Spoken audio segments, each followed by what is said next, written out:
tapering, in my case, alcohol, I was drinking up to 300 units a week at my worst. And 300 units of alcohol is about the equivalent to a litre of spirits a day. And I was doing that for that 30 years, but I've been drinking for 50 years. It was after 20 years of drinking I realised I got a problem, and that was my first attempt to try and quit the alcohol. And of course it failed, and every other attempt failed as well. Just in case you do have a need for this information, this is why I'm here to give it to you.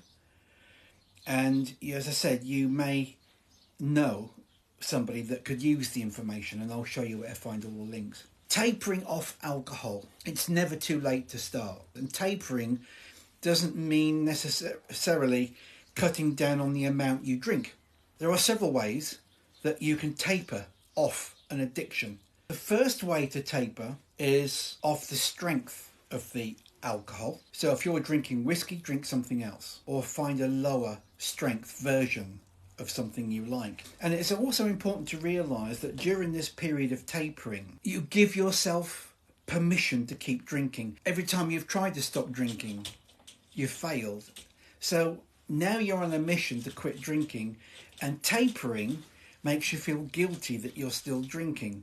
But you must understand that you give yourself permission to keep drinking. The first part of tapering really is nothing to do with cutting down the amount you drink, but it can start with just simply reducing the strength of your alcohol first.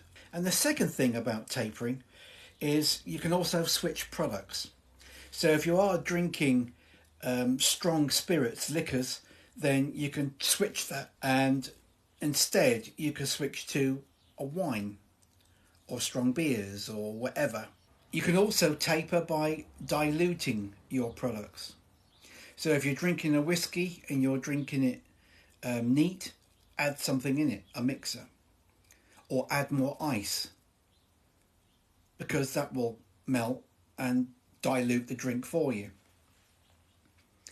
And then when you've done all three of those, and we'll go through them again, reducing the strength of what you're drinking first to a lower alcohol alternative, switch products from something that's strong to something that's not quite so strong, and then you can dilute your products with either water, mixers, or more ice. They're the three things you can do to taper before you start, and it's important, before you start reducing how much you actually drink. And the most important thing is to be honest with yourself, give yourself permission to drink, set a realistic goal. That means I want to stop drinking in 6 months. Extend that goal if necessary. It's simply about setting realistic goals, and if you readjust the goal or extend it, that doesn't matter. You're still on the program of tapering. Now, if you go to the link in my profile, you'll find when you click the link tree, it'll open up like that, and there is lots and lots of links there.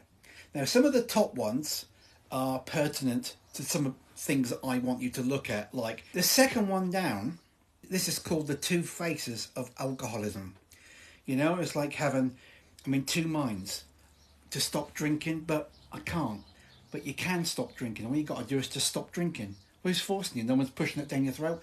Oh, yeah, but it's not quite like that. I've got an addiction and I can't help it. But you can't.